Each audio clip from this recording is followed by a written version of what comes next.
십자인대는 짧은 인대니까 그까짓 거 좀 잘라도 되나? 라고 생각을 했는데 십자인대가 손상이 되면 사람에서도 난치성 질환이에요. 걔도 요즘에는 15에서 18년 정도 사용을 하면 체중을 수직으로 계속 받고 있는 이 구조물은 결국은 연골면이 쉽게 닳고 손상될 수 있어요.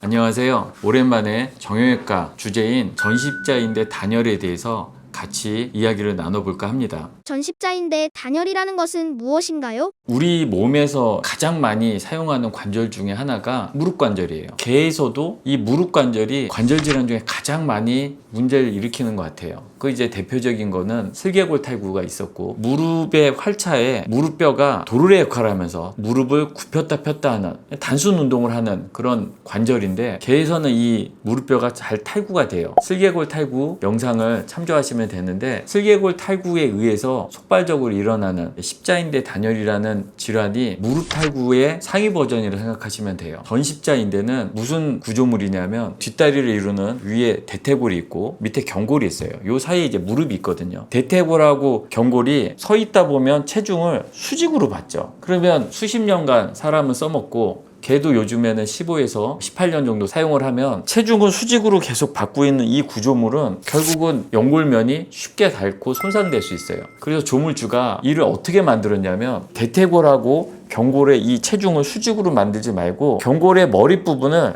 약간 경사를 만들었어요.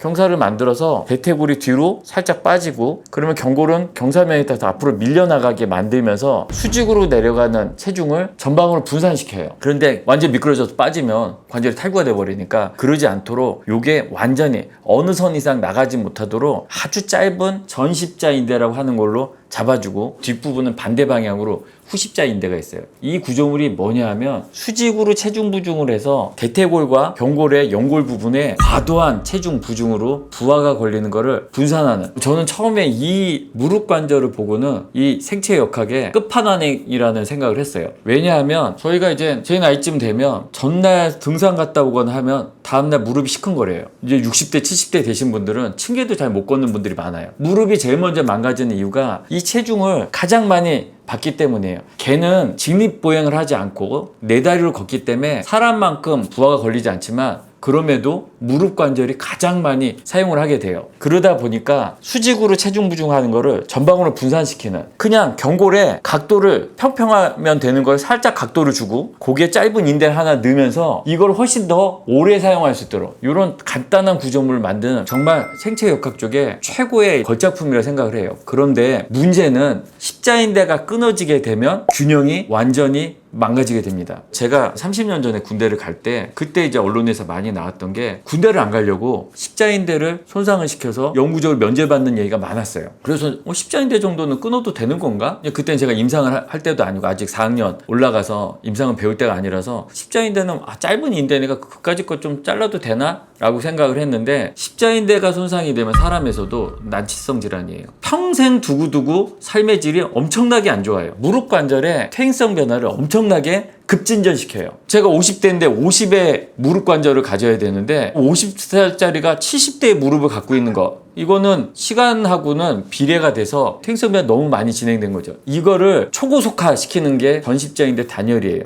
그래서 십자인대를 손을 대고 군대를 안 간 사람은 나중에 많이 후회들을 하셨을 거예요. 그럼 이렇게 중요한 전십자인대는 왜 손상되나요? 제가 학교 다닐 때, 학부 때는 외과 선생님이 강의하실 때 교수님의 문제가 아니고 저희들 보는 교과서상에 그렇게 돼 있었어요. 울타리를 넘다가 걸리거나 웅덩이에 빠질 때, 이럴 때 과도하게 십자인대는 대퇴골에서 경골로 아주 짧게 안쪽에서 연결되어 있는데, 경골이 앞으로 너무 많이 밀려나가거나 경골이 안쪽으로 내전시키는 거를 제한시켜요. 그러다 보니까 울타리 같은 데 넘을 때 경골이 밑에 뼈가 딱 닿으면서 끊어진다, 이런 식의 외상성, 창상성 손상을 가장 대표적인 원인으로 꼽았었어요. 근데 이 논리는 사람에서 그런 거예요. 사람에서 운동을 하다 보면 십자인대가 종종 끊어집니다. 그런데 개에서는 요즘에 이제 많은 기간을 들여서 연구를 하다 보니까 그게 아니고, 개에서 십자인대가 끊어지는 이유는 지속적으로 안에 면역매개성 관절염, 퇴행성 변화, 이런 과도한 잘못된 부하, 비만 이런 것들 때문에 만성적으로 한계에 도달해서 끊어진다는 얘기를 하는 거예요. 그 중에 대표적인 게 무릎 탈구인데, 무릎이 계속 내측으로 빠지다 보면 밑에 있는 경골이 빠지는 각도로 내측으로 돌아가요. 이 각도로 돌아가면 십자인대가 가장 많이 당기는 각도가 돼요. 그러면서 뛰거나 과도한 운동하면서가 아니고 걷는 과정 중에도 끊어져서 심각한 파행을 보이고, 그 이후에 급격한 퇴행성 변화가 진행되는 전십자인대 단열은 무릎 관절의 수명을 급격히 단축시키는 주 원인이 됩니다. 슬개골 탈구를 방치해서 전십자인대가 손상되었다는 이야기가 맞나요? 슬개골 탈구 단독의 문제만은 아니지만 퍼센티지로는 슬개골 탈구를 방치하면서 오는 그런 퇴행성 변화가 계속 축적이 되다가, 슬개골 탈구를 계속 방치해서 퇴행성 변화가 축적된 게 골관절염, 여러 가지 십자인대 그 주변 구조물의 약화 이런 게 축적되다가 한순간에 끊어지기 때문에 가장 주된 원인, 특히 소형견종에서 가장 주된 원인은 전십자인대 단열의 원인은 슬개골 탈구의 가능성이 높습니다. 전십자인대 단열에 악영향을 주는 요소들은 무엇이 있나요? 가장 대표적으로는 비만이겠죠. 과체중. 정상적으로 견딜 수 있는 그런 힘 이상을 부하를 받고, 또 너무 무리한 운동. 적절한 운동은 삶의 질을 끌어올려주고 건강에 큰 도움이 되지만 항상 과한 거는 안 하는만 못해요. 특히 관절은 평생 정해놓은 숫자, 정해놓은 기간 동안 사용할 수 있는데 이걸 너무 과도하게 많이 사용하게 되면 퇴행성 변화 급진전되고, 이런 부하가 축적되다 보면 십자인대도 단열되기가 쉽게 됩니다. 이 경우에도 선천적인 질환을 유발하는 품종 소인이 있나요?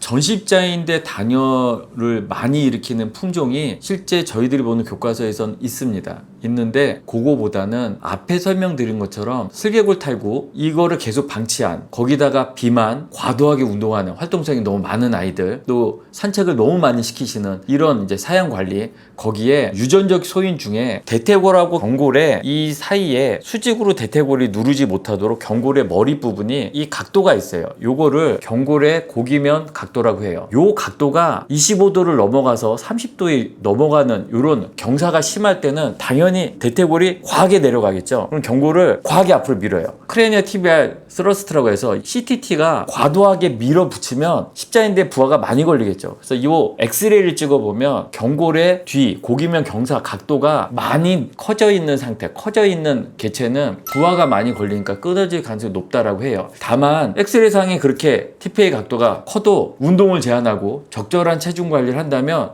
끊어지지 않을 수도 있어요. 그러니까 이거는 하나의 악영향을 끼치는 요인 중에 하나지 절대적이지는 않아요. 십자인대 단열이 발생하면 당연히 다리를 절 텐데 슬개골 탈구에 의한 파행과 어떤 차이가 있나요? 전십자인대 단열이 일어나면 제가 앞에서 계속 여러 차례 반복을 했지만 슬개골 탈구 환자들이 전십자인대가 단열될 가능성이 높다고 말씀을 드렸어요. 그러면 슬개골 탈구도 가끔 다리를 저는데 그거하고 무슨 차이가 있냐? 슬개골 탈구 때문에 다리를 저는 건지 십자인대 때문에 끊어져서 다리를 저는 건지 이걸 감별해야지. 왜냐하면 슬개골 탈구는 일상이니까 그러려는 애들 많이 하세요. 근데 십자인대가 끊어지면 빨리 교정을 하지 않으시면 대퇴골하고 경골 사이에는 대퇴골의 연골 부위와 경골의 연골 부위 말고 워낙에 힘을 많이 받으니까 그 안에 연골 덩어리인 반월판이 내측하고 외측에 하나씩 더 있어요. 그러니까 다른 관절보다 연골이 하나가 더 있는 거죠. 이 내측 반월판이 많이 손상돼요. 그래서 전십자인대가 단열이 되면 빨리 진단하고 빨리 수술을 받으시는 게 훨씬 유리한데, 내측 반월판 한번 손상되면 재생이 안 됩니다. 그러니까 이게 손상되면 일부 잘라내거나 빼내야 돼요. 굉장히 손해가 많죠. 그래서 전십자인대가 손상이 되면 빨리 병원에 가서 진단을 받으셔야 되는데, 얘는 원래 슬개골 탈구 때문에 다리 저는 애야. 그러니까 십자인대가 끊어졌는지 어떻게 아냐? 슬개골 탈구는 가끔 깽깽이 하듯이 잠깐 다리를 들어요. 심하게 충격을 받아도 하루 이틀이면 약물 치료 없이 정상화되는 경우가 많아요. 근데 얘가 왜 요번에는 3, 4일 동안 계속 다리를 절지? 심지어는 병원에 가서 약까지 받아왔는데 5일, 6일 다리를 계속 들고 다니거나 안 디들려고 할 때는 문제가 터진 거예요. 이때는 십자인대 손상 가능성이 높기 때문에 빠른 시간 내에 병원에 가셔서 진단을 받으셔야 돼요. 병원에서는 어떤 검사를 통해서 진단을 하나요? 일단 정형외과 질환은 사람에서도 마찬가지지만 촉진으로 상당 부분이 진단이 돼요. 십자인대가 끊어지면 아까 제가 말씀드렸듯이 대퇴골하고 경골하고 이 관절에서 앞으로 과도하게 밀려나지 않아야 돼요. 근데 얘를 순간적으로 당겨보면 딸깍딸깍 움직이면서 앞으로 밀리는 느낌이 나요. 이걸 이제 크레니얼 드로우 테스트라고 하는데, 경험이 많은 선생님들은 크레니얼 드로우 테스트로 십자인대가 손상되는지를 빠르게 진단하실 수 있어요. 그런데 완전 단열이 되지 않고 부분 단열이 돼 있는 경우에는 촉진으로 진단이 안 될 수 있어요. 이런 경우에는 결국은 부분 단열도 시간이 지나면 결국은 수개월 내에 완전 단열로 넘어가게 돼요. 그래서 다리 파행이 아까 말씀드렸듯이 한 3, 4일에서 5일, 6일 넘어가면 이때는 십자인대에 대한 정확한 진단을 받아보셔야 되고, 이거 외에도 얘네가 십자인대가 끊어진 상태에서 한 6일, 7일 지나서 일주일 정도 경과가 되면 관절이 섬유성 강직이 되면서 힘을 받기 시작해요. 십자인대가 끊어지면 경골이 자꾸 앞으로 나가려고 하니까 다리가 아프고 덜컥거려요. 그래서 환자가 느끼면서 안 걸으려고 해요. 들고 다니고. 그런데 일주일 정도 경과가 되면 얘가 섬유성 강직이 되면서 조금씩 힘을 받기 시작해요. 이때 걷기 시작하면 반월판이고 이런 슬관절 구조가 많이 망가져요. 대신 이때 디디면서 이때는 경골이 점점 밀려나기 때문에 엑스레이를 찍으면 엑스레이 상에 확연하게 경골의 전방변이 진단하기가 쉬워져요. 그래서 촉진을 하던 일반 엑스레이 사진을 찍든 일주일 안에는 전십자인대 단열이 진단되기가 쉽습니다. 동물도 MRI 촬영을 할 수 있나요? 저희가 MRI를 가지고 많이 시도를 해봤는데, 소형 견종은 정말 관절이 작다 보니까 쓰는 무릎 관절 찍는 코일이 니코일이에요. 요 니코일에다 넣어도 한 20-30kg 정도 되는 아이들은 전십자인대가 영상이 떠요. 근데 소형 견종은 영상 띄기가 쉽지가 않고, 또 하나는 십자인대 단열 부분이 영상을 띄워도 잘 보이지 않습니다. 그래서 MRI를 가지고 저희가 진단할 때는 오진이 되는 경우, 마취까지 동원해서 이 검사를 하기에는 솔직히 얻는 게 많지가 않아요. 그래서 촉진과 일반 엑스레이 검사를 가지고 진단하는데, MRI로 도움이 되는 거는 이로 인해서 추가적인 연골 부분의 손상이나 이런 부분을 판단하는 데 도움이 될 수는 있어요. 그래서 아주 제한적으로 MRI를 슬관절을 적용하기도 하지만 일반적으로는 촉진과 엑스레이 사진 검사로 충분합니다. 전십자인대 단열은 내과적 치료로는 원쾌되지 않나요? 내과적 치료는 소염 진통제를 주고 붕대를 한다든지 아니면 무릎 관절 보호대 같은 걸 해서 일시적으로 개선이 되도록 유도를 하는 건데, 수의사들이 보는 수의외과 책에 보면 작은 애들 한 5kg 미만 요런 아이들에서는 수술하지 않고 내과적인 보존 치료로 정상 보행을 되찾을 수 있다라고 써 있어요. 저는 그분한테 묻고 싶어요. 그러면 선생님, 환자는 그렇게 할 거냐고. 그거를 믿고 내과적인 처치를 했을 때 그 아이들의 퇴행성 변화가 급격히 진행되는 걸 너무나 많이 봤어요. 그러니까 십자인대는 무릎 탈구 증상을 수술하지 않고 경과를 보는 거하고는 비교도 안 되게 퇴행성 변화가 빨리 일어나기 때문에 전십자인대 단열 케이스는 가능하면 수술하는 것이 훨씬 좋습니다. 다만 한 7-8kg 넘어가는 애들은 옛날 방식, 그냥 관절의 고정수라는 일반적인 수술 방법으로는 그 봉합사가 다 끊어져요. 수술하고 며칠 안 돼서. 이런 경우에는 큰 수술이 필요해요. TPA로라든지 TTA라든지 하는 절골술, 뼈를 자르고 돌리거나 뼈를 잘라서 벌리는 이런 굉장히 침습적인 수술까지 가게 되는데, 작은 체중의 아이들은 그렇지 않고 옛날 방식 수술로도 굉장히 효과가 좋기 때문에 수술을 너무 무서워하실 필요가 없고요. 전십자인대 단열은 사람에서도 재발이 많고 굉장히 오래도록 고생하는 그런 질환이에요. 그래서 빠른 시간 내에 진단하시고 빨리 수술로 교정을 하시는 게 환자한테는 가장 좋은 방법입니다. 수술 후 재발을 막을 수 있는 방법이 있나요? 체중이 많이 나가지 않는 한 5kg 내외 이하 환자는 옛날 방식의 관절 외 십자인대하고 비슷한 각도의 봉합사를 걸어서 십자인대가 대퇴골의 외측에서 경골의 중심에서 약간 내측 쪽으로 연결이 돼서 경골이 내측으로 돌지 않고 앞으로 빠지지 않게 아주 짧은 구조물을 써요. 정말 짧아요. 근데 이거를 관절 바깥쪽에서 비슷한 각도로 봉합사로 강하게 걸어서 고정하는 수술 방법이 있어요. 익스트라 캡슐라 슈처 방식이라고 해서 관절의 봉합법인데, 이 방식으로 소형 견종에서는 아주 괜찮은 결과물이 있어요. 근데 이 수술, 옛날 수술 방법을 가지고 7kg, 8kg, 10kg 넘어가는 중형견 아니면 대형견으로 가면 거의 그 봉합사들이 미국에서 아예 세트화되어 있는 게 있어요. 체중별로. 그걸 사용해도 잘 끊어집니다. 그래서 요즘에는 그런 수술 방법을 제공하지 않고 뼈를 잘라서 돌리거나, 아까 제가 말씀드렸죠, 밑에 있는 경골이 비끄러져 내려가게 만들어 놨다고. 대퇴골이 비끄러져서 앞으로 밀리게 하는 이 각도를 수평으로 만들어주는 거예요. 그 무슨 얘기냐면 조물주가 심사숙고해서 수직으로 체중 부정하지 못하도록 이걸 각도를 줬는데 십자인대가 끊어지면 이게 더 나쁜 구조가 된 거예요. 그래서 미끄러지지 않도록 이 경사를 잘라서 수평으로 돌려주는, 경골의 근입으로 돌려주는 TPLO라는 수술이 있어요. 또 하나는 밀려나가는 게 무한정 밀려나가는 게 아니고 앞에 큰 슬개 인대가 있어요. 얘가 밀려나가는데 한계가 있어요. 그 수직 방향까지 미리 경골을 잘라서 벌려주는 거예요. 밀려나가는 만큼은. 이런 TTA라는 수술 방법인데 이 두 가지 수술 방법이 수술 후에 정상 보행을 되찾게 해주고 중장기간 봐도 퇴행성 변화를 급격히 진행되지 않는 그런 굉장히 평가가 좋은 수술 방법으로 알려져 있어요. 그래서 지금 현재는 국내에서도 대부분 전십자인대 단열이 일어났을 때 소형 견종은 한 3kg, 5kg 요 이내 애들은 옛날 방식 관절의 고정 수술을 많이 사용을 하고, 그 이상 되는 체중 아이들은 TPLO나 TTA 같은 절골술을 포함한 좀 많이 침습적이고 어렵지만 이 수술로 교정을 하고 있습니다. 전십자인대 단열을 예방하거나 수술 이후 관리 요령이 있나요? 아주 핵심적인 내용을 얘기하셨는데, 제가 아까부터 뭐라고 떠들었냐면 무릎 관절은 수직으로 체중 부중 받는 거를 만든 조물주가 너무나 간단한 구조로 이 체중 부중 전방을 분산시키는 구조물을 만들었다고 했어요. 그런데 그 구조물 중에 하나가 경골의 머리 각도고, 그 다음에 안에서 짧게 잡아주는 인대인데 이 인대가 끊어지는 순간부터는 이 각도가 애물단지가 된 거예요. 그냥 앞으로 계속 밀어내죠. 퇴행성 변화로 떡꺽떡꺽 계속 빠지니까 걸을 때마다 이 각도를 없애서 더 밀려나지 않게 하거나 미리 밀려나는 것만큼 잘라서 벌려준 이 수술을 하면 거의 정상처럼 걸어요. 그렇다고 정상하고 같을까요? 원래 조물주가 만들 때 수직으로 받는 체중을 분산시키는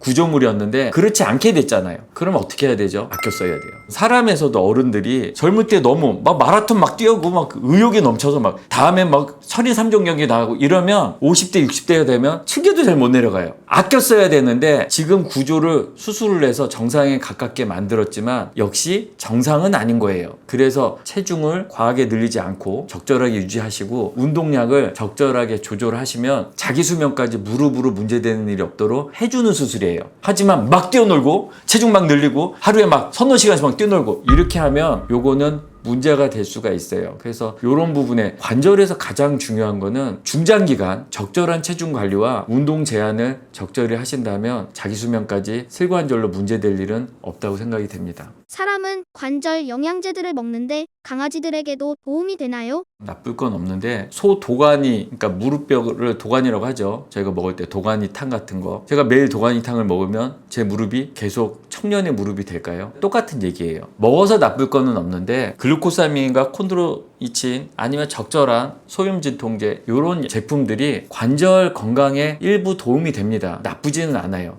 하지만 그거보다 더 중요한 거는 과도한 부하가 걸리지 않도록 하는 적절한 운동과 적절한 체중 관리가 필수예요. 그리고 필요하다면 그때 통증을 억제하는 소염진통제나 아니면 요즘 좋은 제품이 많은 게 관절에다 주사하는 여러 가지 좋은 제품들이 있어요. 관절을 계속 손상시키는 물질을 억제하고 재생시키는 물질을 촉진하는 그런 좋은 관절내 주사제제 이런 것들도 좋은데 그런 제품들은 보조적인 거고 가장 중요한 건 사양 관리에서 과도한 과체중 또 잘못된 운동, 또 잘못된 관절 운동하는 슬개골 탈구 이런 것들을 교정을 하시는 게 자기 수명까지 이 슬관절의 건강을 유지하는데 가장 도움이 될 거라고 생각이 됩니다. 오늘 같이 이야기를 나눈 전십자인대 단열은 슬관절에서 가장 치명적인 질환 중에 하나예요. 그 자체도 문제지만 이거를 수술하지 않고 방치를 했을 때는 슬관절이 급격한, 정말 다른 어떤 원인보다 급격하게 퇴행성 변화를 급진전시켜요. 그래서 수술을 권해드리는데 이걸 많이들 무서워하세요. 그런데 오늘 같이 이야기를 나눴던 TPLO나 TTA 같은 이런 수술은 솔직히 90% 이상 정상에 가까운 그런 기능 회복을 제공을 하고요.